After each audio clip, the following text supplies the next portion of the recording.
Bonjour à tous et bienvenue dans ce JCN Show numéro 145. Aujourd'hui, on va parler ensemble des chutes du Giro, du Covid et de globalement tout ce qui s'est passé sur ces 2 premières semaines. Parce que c'est quand même assez inquiétant, hein. On est passé de 176 à 132 coureurs. À savoir que sur ces 2 premières semaines, on a eu plusieurs facteurs qui ont causé un peu la perte de bon nombre de coureurs. On a eu la météo, on a eu les chutes, on a eu le Covid qui est revenu dans les pelotons. Et tout ça, ça a été quand même très compliqué. Parce que par exemple, vous pouvez voir en chute, on va être décrypté parce qu'on a eu plusieurs styles de chute. On a eu de la chute classique en virage sur l'étape 5 qui a failli faire tomber Thibaut Pinot. On a eu Mark Cavendish qui, pendant son sprint, glisse de l'arrière et du coup vient percuter un coureur sur le côté et après, accrochage, il finit par terre. On a Tao Geoghegan qui lui arrive dans un virage avec le peloton dans la tête du peloton. Bande d'humidité, le premier coureur tombe, ils sont 10 par terre. Malheureusement, du coup, il doit abandonner à ce moment-là. On a Oscar Rodriguez qui tape une roue et du coup qui part dans le bas-côté et qui s'empale dans un panneau directement. Une grosse chute, hein. Ça, c'est des chutes qu'on n'aime pas voir quand même. Sur les images, Alberto Bettiol qui arrive sur une chute, un assistant traverse la route. Celle-là, on aurait pu l'éviter, hein. Il tombe, heureusement, il se fait pas mal. Non, mais ça fait beaucoup de chutes. La preuve, hein. 132 coureurs, hein. L'an dernier, ils finissent à 150 coureurs la course après la montagne. Là, on a une semaine chargée qui arrive et ils sont déjà plus beaucoup. Quand on parle des chutes, on peut avoir plusieurs explications. Soit c'est une question de vitesse, car clairement les coureurs roulent très vite et prendre un virage sur une route mouillée à 60 ou 70 km/h dans une descente, absolument personne dans les pelotons amateurs ne le font. À savoir que en Italie, on peut accuser le goudron, on peut accuser les vélos, l'adhérence des pneus, on peut accuser aussi les techniques de cyclistes.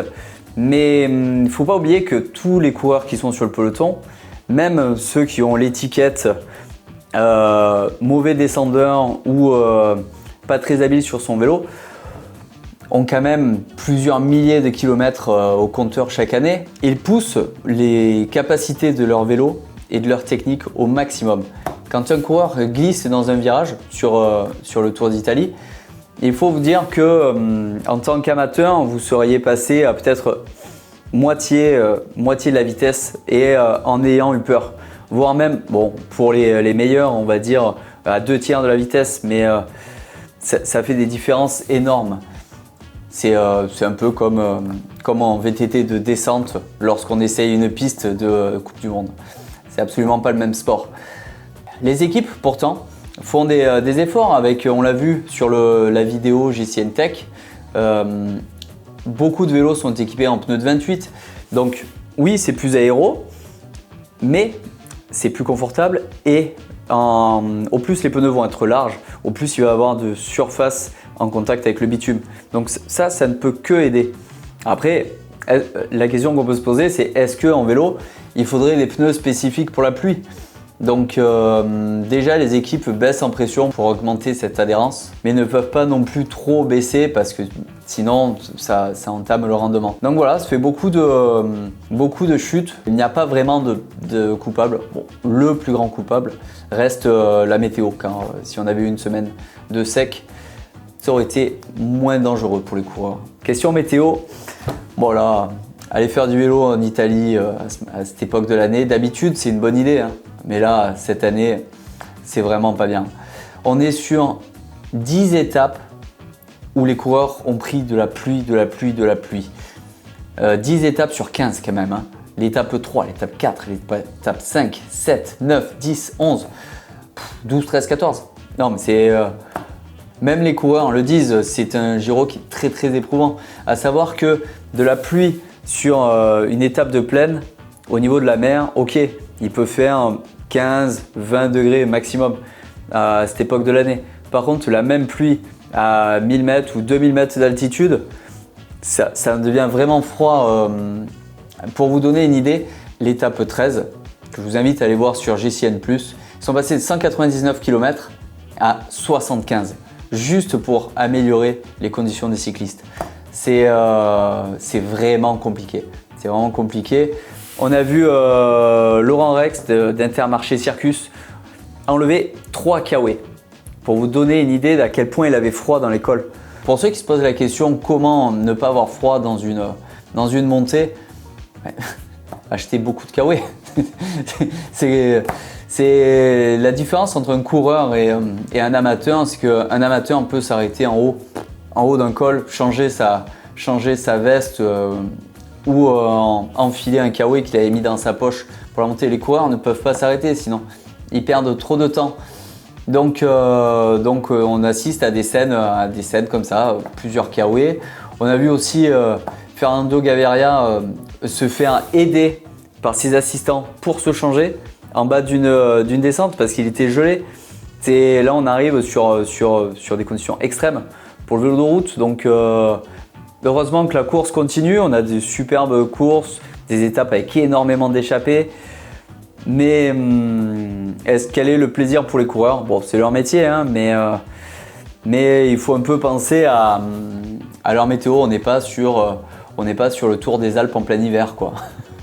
Mais bon, le spectacle est incroyable, donc on prend beaucoup de plaisir à regarder. Bon courage pour tous les coureurs. Autre source d'abandon aussi cette semaine, ça a été le Covid, qu'on avait quand même pas mal oublié et qui a tapé de plein fouet dans le peloton. Donc il y a des équipes qui se retrouvent seulement 3 coureurs. Je pense à la Soudal Quick-Step. Evenepoel qui a abandonné alors qu'il était en tête du Giro, qui venait de gagner une autre étape. Donc voilà, c'est très compliqué.